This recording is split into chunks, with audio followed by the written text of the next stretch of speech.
نبی کریم صلی اللہ تعالی علیہ وسلم نے ارشاد فرمایا 3 لوگ ہیں جنہیں دیکھ کے رب مسکراتا ہے۔ یا رسول اللہ صلی اللہ علیہ وسلم وہ کون کون سے؟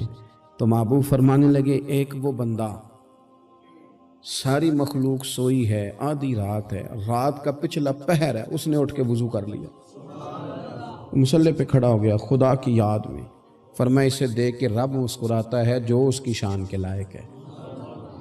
مسکراتا ہے اللہ۔ یہ تو سونے کا ٹائم تھا، یہ تو گہری نیند آنے کا وقت تھا، رات کا پچھلا پہر۔ رات پوے تے بے درداں نو نیند پیاری آوے تے درد منداں نو یاد سجن دی ستیاں وی آن جگاوے، اور ساون کی کالی راتوں میں جب بوندا باندی ہوتی ہے، وہ راتوں کو اٹھ اٹھ روتے ہیں جب خلقت ساری سوتی ہے، اللہ مسکراتا ہے۔ اور سننا میرے بھائی، میرے نبی پاک صلی اللہ تعالی علیہ وسلم فرماتے ہیں جب مسلمان نماز کے لیے صفیں بناتے ہیں نا، ترتیب لگ رہی ہوتی ہے، اب اللہ کی بارگاہ میں کھڑے ہوں گے، قیام کریں گے، رکوع کریں گے، سجود کریں گے، فرمایا جب مومن صفیں بناتے ہیں تو رب دیکھ کے مسکراتا ہے، مسکراتا ہے۔ کمال ہو گئے عروج بندگی کا، جب بندے کو دیکھ کے رب مسکرائے، خدا بندے سے خود پوچھے بتا تیری رضا کیا ہے، مسکراتا ہے۔ اور میرے نبی پاک علیہ السلام فرماتے ہیں جب مجاہد جہاد کے لیے صفیں سیدھی کرتے ہیں، آج تو یہ رب کے نام پہ مرنے ہی آ گئے، یہ صفوں میں کھڑے ہوں گے، ترتیب سے لڑیں گے، ترتیب سے گلا کاٹیں گے کافروں کا یا شہادت لیں گے۔ فرمایا جب جہاد کے لوگ صفیں بناتے ہیں تو رب انہیں دیکھ کے مسکراتا ہے۔ کتنے نصیبوں والا وہ بندہ ہے جسے دیکھ کے مسکرا دیا۔ او یار کبھی تیرا بیٹا تیرے سامنے مسکرائے نا چھوٹا تو تیرا دل باغ باغ ہو جاتا ہے۔ تیری ماں بیمار کسی ایک دن صحیح طرح ہنس پڑے تو طبیعت خوش ہو جاتی۔ مجھے بتاؤ نا جس کا رب بھی اسے دیکھ کے ہنس پڑے، جو اس کی شان کے لائق ہے، کیا اس بندے کے نصیبیں ہیں، کیا اس کے مقدر ہیں۔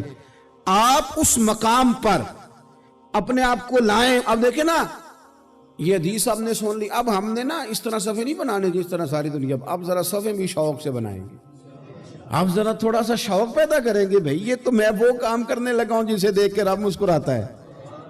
نبی پاک صلی اللہ علیہ وسلم نے فرمایا جب کوئی بندہ توبہ کرتا ہے نا، ہم توبہ کا رٹا لگاتے ہیں، یا اللہ میری توبہ، یا اللہ۔ اور توبہ کا تو مطلب یہ ہے کہ پچھلے گناہوں سے پکی توبہ، آج کے بعد یہ غلطی نہ کرنے کا پکا وعدہ۔ تو نے ساری شب برات رو کے گزاری ہے، بتا سویرے جھوٹ جوڑنے کا ارادہ ہے تیرا؟ آج کے بعد رشوت تو نہیں نہ لے گا، ملاوٹ تو نہیں نہ کرے گا، یہ توبہ ہے۔ اور اگر سارے کام اسی طرح کرنے تو پھر یہ توبہ کا رٹا ہے، جتنا مرضی لگاؤ۔